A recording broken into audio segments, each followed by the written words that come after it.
Yitzhak est enfant de rescapés de la Shoah. Pour la première fois, il va raconter leur histoire, non pas devant des élèves, mais face à un dispositif de caméra bien particulier. C'est notre laboratoire et aussi la réplique d'un de nos studios. Comme vous pouvez le voir, tout autour de la pièce, il y a des caméras volumétriques et un éclairage LED.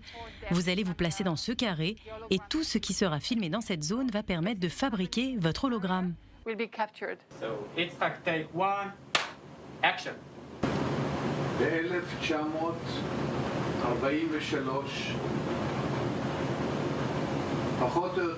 En 1943, au moment des fêtes de Pessah, ma mère était dans sa maison en Transylvanie, quand tous les juifs de sa région ont été rassemblés dans un camp. Birkenau, c'est le camp où plus d'1,5 million de juifs ont été déportés.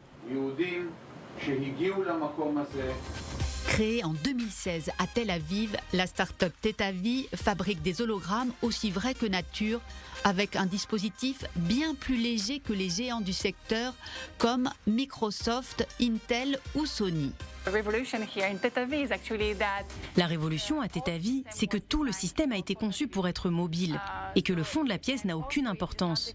Une fois que la personne est scannée, tout est basé sur l'intelligence artificielle. Ce qui est formidable, c'est que nos algorithmes s'améliorent sans cesse et apprennent entre 2 captures vidéo, ce qui nous permet un rendu très fidèle à l'original. L'hologramme ainsi créé peut être diffusé sur de nombreux supports comme un téléphone portable, un casque de réalité virtuelle ou encore projeté en 3D sur une scène. Maintenant, vous pouvez voir votre hologramme debout à côté de vous. Le fils d'Yitzhak a créé le projet Never Again pour conserver le maximum de témoignages de rescapés de la Shoah sous forme d'hologrammes. L'impact d'un témoignage authentique est bien plus fort que n'importe quelle histoire rapportée. J'ai eu l'idée il y a plusieurs années, mais la technologie n'existait pas encore. Avec Tetavi, je peux désormais facilement enregistrer les hologrammes des rescapés et les rendre accessibles aux générations futures. Avec l'arrivée de la 5e génération de réseaux mobiles et donc d'un Internet bien plus rapide, les hologrammes feront bientôt partie de notre quotidien.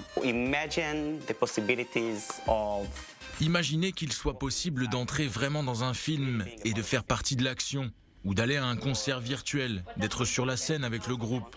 Et quand vous tournez à droite, vous pouvez admirer le solo de guitare et à gauche le jeu du batteur. Vous pourrez aussi visiter virtuellement n'importe quel endroit dans le monde.